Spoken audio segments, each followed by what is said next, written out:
IUPAC nomenclature. Nomenclature word से एक point तो क्लियर है कि यहाँ नेम्स की बात हो रही है।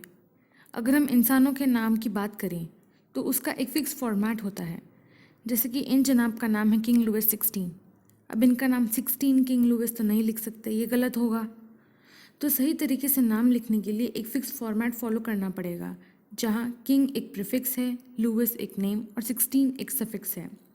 तो इसी चीज़ को ध्यान में रखते हुए IUPAC ने कहा कि ऑर्गेनिक मॉलिक्यूल्स के नाम रखने का भी एक फिक्स फॉर्मेट होगा।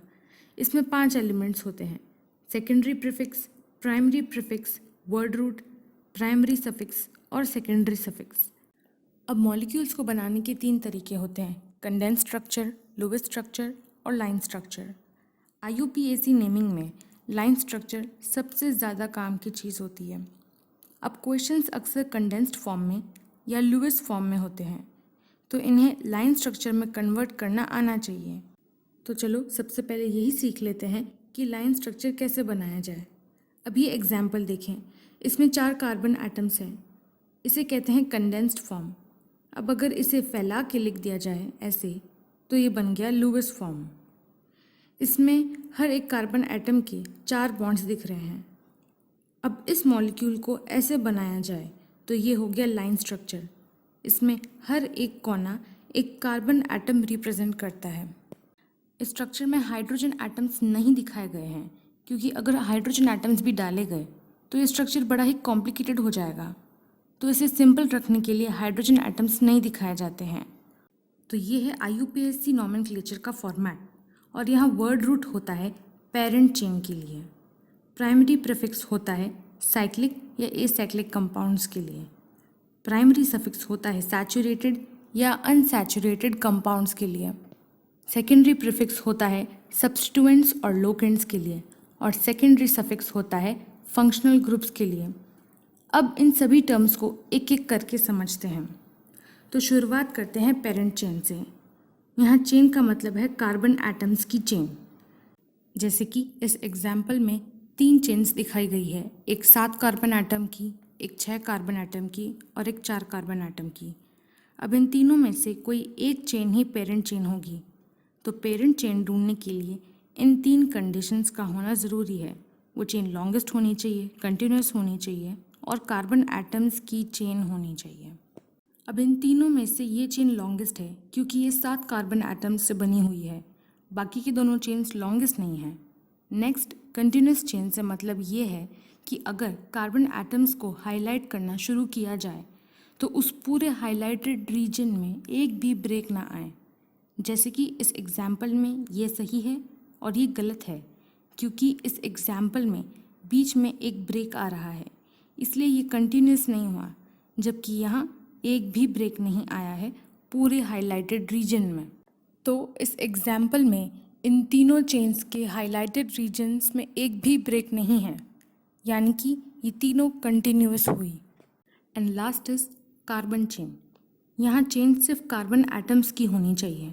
एग्जाम्पल के लिए अगर इन दोनों को कंपेयर करें तो ये सही है और ये गलत है, क्योंकि इसमें ऑक्सीजन एटम को भी पेरेंट चेन का हिस्सा बताया जा रहा है, जो कि गलत है। जबकि इसमें सिर्फ कार्बन एटम्स को चेन का हिस्सा बताया गया है। तो ऐसे ही इस एग्जाम्पल में इन तीनों हाइलाइटेड रीजन्स में सिर्फ कार्बन एटम्स ही इंक्लूडेड है, इसीलिए ये तीनों एग्जाम्पल्स कार्बन एटम्स की चेन को डिपिक्ट कर रहे हैं। तो इस एग्जाम्पल में 3 कार्बन एटम्स की चेन है और इन तीनों में से 7 कार्बन एटम्स की चेन लॉन्गेस्ट कंटिन्यूअस चेन है, इसीलिए इसे पेरेंट चेन बोला जाएगा, जिसका नाम है हेप्टेन। अब इस मॉलिक्यूल में कुछ ऐसे ग्रुप्स हैं जो पेरेंट चेन से बाहर आ रहे हैं। इन ग्रुप्स को बोलते हैं सब्स्टिट्यूएंट्स या फिर फंक्शनल ग्रुप्स। जो भी ग्रुप्स इस टेबल का हिस्सा है उन्हें बोला जाएगा सब्स्टिट्यूएंट्स, और जो ग्रुप्स इस टेबल का हिस्सा है उन्हें बोला जाएगा functional groups. Functional groups substituent से थोड़े अलग होते हैं। इसे एक एग्जाम्पल से समझते हैं। ये ट्रेन 2 हिस्सों में डिवाइडेड है। पीछे के हिस्से सारे कंपार्टमेंट्स हैं और आगे एक इंजन है। इनमें से सिर्फ इंजन ही काम करता है, कंपार्टमेंट्स किसी तरह का कोई काम नहीं करते हैं, यानी कि सिर्फ इंजन ही फंक्शनल है यहाँ। और इस इंजन को कहेंगे इस ट्रेन का फंक्शनल ग्रुप।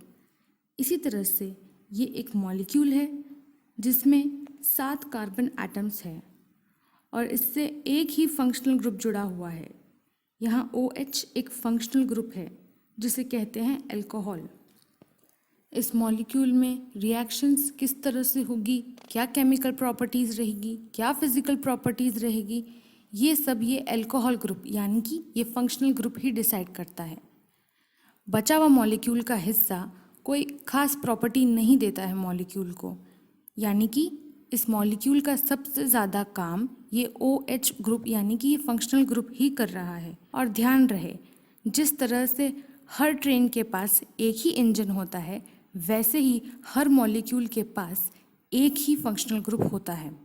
और अगर सब्स्टिट्यूएंट्स की बात करें तो इनका कोई खास काम नहीं होता है, तो इस मॉलिक्यूल में इन दोनों को सब्स्टिट्यूएंट्स बोल दिया गया है। ये अल्काइल ग्रुप्स हैं और दोनों का नाम है मिथाइल। तो बढ़ते हैं अगले टर्म की तरफ, लोकेंड्स। लोकेंड्स ऐसे नंबर्स होते हैं जो कि सब्स्टिट्यूएंट्स और फंक्शनल ग्रुप्स की लोकेशन बताते हैं। इस एग्जाम्पल में कार्बन नंबर 1, 3 और 5 पे सब्स्टिट्यूएंट्स और फंक्शनल ग्रुप्स प्रेजेंट हैं, इसीलिए इस एग्जाम्पल में 1, 3, 5 लोकेंड्स हुए। 3 और 5 सब्स्टिट्यूएंट्स के लिए और 1 फंक्शनल ग्रुप के लिए, और इस पूरे सेट को बोलते हैं set of ligands. Next is saturated and unsaturated chains. Obviously यहाँ चेन का मतलब है कार्बन एटम्स की चेन। तो सैचुरेटेड चेन्स ऐसे कार्बन चेन्स होती है जिसमें हर कार्बन कार्बन एटम के बीच में एक ही बॉन्ड होता है। और अनसैचुरेटेड चेन्स का मतलब होता है कि कम से कम एक कार्बन कार्बन एटम के बीच में डबल या ट्रिपल बॉन्ड हो। तो सिंगल बॉन्ड्स वाले मॉलिक्यूल्स को अल्केन बोला जाता है, डबल बॉन्ड्स वाले को अल्कीन और ट्रिपल बॉन्ड्स वाले को अल्काइन। इस एग्जाम्पल में सिर्फ सिंगल बॉन्ड्स हैं, इसीलिए इसे बोला जाएगा alkane. And last is cyclic and acyclic compounds. इसमें सिंपली जिन मॉलिक्यूल्स में सारे कार्बन एटम्स मिलकर एक साइकिल बना रहे हों उन्हें साइक्लिक बोलेंगे, और जिनमें सारे कार्बन एटम्स ओपन हो, खुले हों, यानी कि एक साइकिल नहीं बना रहे हों, उन्हें एसाइक्लिक बोलेंगे। तो यहाँ पर हमारा ये मॉलिक्यूल हुआ एसाइक्लिक। तो अब नेक्स्ट शुरू करते हैं इन सब के नेम्स सीखना। सबसे पहले प्राइमरी प्रीफिक्स की बात करते हैं। तो इनमें साइक्लिक कंपाउंड्स के लिए साइक्लो वर्ड यूज़ करते हैं और एसाइक्लिक के लिए कुछ भी नहीं। अब क्योंकि इस एग्जाम्पल में ये मॉलिक्यूल एसाइक्लिक है, इसीलिए यहाँ कोई भी वर्ड नहीं यूज़ किया जाएगा। Next is primary suffix. Alkanes के लिए सफिक्स यूज़ किया जाता है ANE एन। अल्कीन्स के लिए यूज़ किया जाता है ENE ईन, और अल्काइंस के लिए यूज़ किया जाता है YNE आइन। अब इस एग्जाम्पल में सिर्फ सिंगल बॉन्ड्स ही प्रेजेंट है, इसीलिए ये हुआ अल्केन और यहाँ सफिक्स यूज़ किया जाएगा ANE। अगला है वर्ड रूट। इसमें नंबर ऑफ कार्बन एटम्स के हिसाब से नाम दिया जाता है, जैसे कि एक कार्बन के लिए मेथ, 2 कार्बन एटम्स के लिए एथ, 3 कार्बन एटम्स के लिए प्रॉप, 4 के लिए ब्यूट एंड सो ऑन। तो इस एग्जाम्पल में पेरेंट चेन में 7 कार्बन एटम्स हैं, इसीलिए यहाँ यूज़ किया जाएगा हेप्ट। इसके बाद आता है secondary prefix. Secondary prefix substituents और लोकेंड्स के लिए होता है, और कौन सा प्रीफिक्स यूज़ किया जाए वो इस टेबल से पता लगाया जाता है। इस एग्जाम्पल में 2 सब्स्टिट्यूएंट्स हैं और दोनों अल्काइल ग्रुप्स हैं। कार्बन नंबर 3 पर मिथाइल ग्रुप है। अब ये मिथाइल क्या होता है? एक कार्बन एटम के मॉलिक्यूल को मीथेन बोलते हैं। ये एक कार्बन एटम और 4 हाइड्रोजन एटम से बना हुआ होता है। अब अगर इसमें से एक हाइड्रोजन एटम निकाल दिया जाए तो ये बन जाएगा मिथाइल। ऐसे ही प्रोपेन बनता है प्रोपाइल, ब्यूटेन बनता है ब्यूटाइल एंड सो ऑन। तो इस एग्जाम्पल में कार्बन नंबर 3 और कार्बन नंबर 5 पर अल्काइल ग्रुप्स प्रेजेंट है जिसे कहते हैं मिथाइल। तो यहाँ प्रीफिक्स हुआ मिथाइल। अब नेक्स्ट है लोकेंट्स। तो यहाँ कार्बन नंबर 3 पर 2 मिथाइल के ग्रुप्स हैं और कार्बन नंबर 5 पर एक मिथाइल का ग्रुप है, यानी कि ये हुआ 3-3-5। अब एक पॉइंट और कि अगर एक जैसे सब्स्टिट्यूएंट्स एक से ज़्यादा बार प्रेजेंट हो तो डाई, ट्राई, टेट्रा वर्ड्स को यूज़ किया जाता है।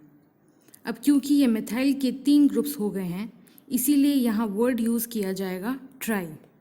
एक रूल और ध्यान रखें कि हमेशा 2 नंबर्स के बीच में कॉमास लगते हैं और अल्फ़ाबेट और नंबर्स के बीच में हाइफन्स। तो यहाँ इन नंबर्स के बीच में कॉमा लगेगा और नंबर और अल्फ़ाबेट के बीच में हाइफन्स। अब लास्ट है secondary suffix, that is functional groups. यहाँ इस टेबल के हिसाब से सफिक्स लगाया जाएगा। इस टेबल को बोलते हैं priority table of functional groups. इस टेबल के हिसाब से OH यानी अल्कोहल वाले फंक्शनल ग्रुप का सफिक्स होता है ऑल। अब क्योंकि यहाँ अल्कोहल पोजीशन नंबर 1 पे है, इसीलिए इसके लोकेंट हुए 1 सेपरेटेड बाय हाइफन्स। एक पॉइंट ध्यान रहे कि जब भी सफिक्स के शुरुआती alphabets A, E, I, O, U में से कोई एक हो तो ये लास्ट का E हटा देना चाहिए। जैसे यहाँ हेप्टेन का E हटा दिया गया है क्योंकि सफिक्स O से शुरू हो रहा है। तो फाइनली हमें इस मॉलिक्यूल का नाम मिल गया है 3,3,5 ट्राइमेथाइल हेप्टेन 1 ऑल। अब 3 तरह के सिलेक्शन सीखने पड़ेंगे: selection of lowest set of locants, selection of parent chain और सिलेक्शन ऑफ फंक्शनल ग्रुप। तो शुरुआत करते हैं लोएस्ट सेट ऑफ लोकेंट्स से। ये एक 3 स्टेप प्रोसेस है। इसमें सबसे ज़्यादा प्रायोरिटी फंक्शनल ग्रुप को दी गई है, उसके बाद अनसैचुरेशन को और लास्ट में सब्स्टिट्यूएंट्स को। तो शुरू करते हैं इसे स्टेप वाइज समझना। इस मॉलिक्यूल पे एक सब्स्टिट्यूएंट और एक फंक्शनल ग्रुप है। प्रायोरिटी रूल्स के हिसाब से सबसे ज़्यादा प्रायोरिटी फंक्शनल ग्रुप को दी गई है, इसीलिए नंबरिंग उस साइड से शुरू की जाएगी जहाँ से फंक्शनल ग्रुप पहले आता हो, यानी कि यहाँ नंबरिंग होगी फ्रॉम राइट टू लेफ्ट। यहाँ पर जो सब्स्टिट्यूएंट ग्रुप है वो है मिथाइल, जो कि 4th पोजीशन पे है, और अल्कोहल 2nd पोजीशन पर है, इसीलिए इसका नाम हो गया 4-मिथाइल पेंटेन 2 ऑल। नेक्स्ट इस एग्जाम्पल में देखते हैं, यहाँ पर फंक्शनल ग्रुप नहीं है, इसमें एक डबल बॉन्ड है और एक सब्स्टिट्यूएंट है। तो सिलेक्शन रूल्स के हिसाब से सेकंड प्रायोरिटी दी गई है मल्टीपल बॉन्ड्स को। यहाँ पर डबल बॉन्ड प्रेजेंट है, इसीलिए नंबरिंग उस साइड से शुरू की जाएगी जहाँ से डबल बॉन्ड पहले आ रहा हो, यानी कि यहाँ पर नंबरिंग लेफ़्ट टू राइट होगी। तो यहाँ पर डबल बॉन्ड आ रहा है 2nd पोजीशन पे और सब्स्टिट्यूएंट ग्रुप आ रहा है 4th पोजीशन पे। और क्योंकि ये 5 कार्बन एटम से बना हुआ है, इसीलिए इसका नाम हुआ 4-मिथाइल पेंट 2-ईन। अब सपोज एक मॉलिक्यूल में डबल बॉन्ड भी प्रेजेंट हो और ट्रिपल बॉन्ड भी, तो ऐसे केसेस में ज़्यादा प्रायोरिटी डबल बॉन्ड्स को दी जाती है, ट्रिपल बॉन्ड्स को प्रायोरिटी कम दी जाती है, यानी कि नंबरिंग उस साइड से शुरू की जाएगी जहाँ से डबल बॉन्ड पहले आता हो। यानी कि इस मॉलिक्यूल में नंबर 1 पर डबल बॉन्ड प्रेजेंट है और नंबर 4 पर ट्रिपल बॉन्ड प्रेजेंट है, तो इस मॉलिक्यूल का नाम हो गया पेंट 1-ईन 4-आइन।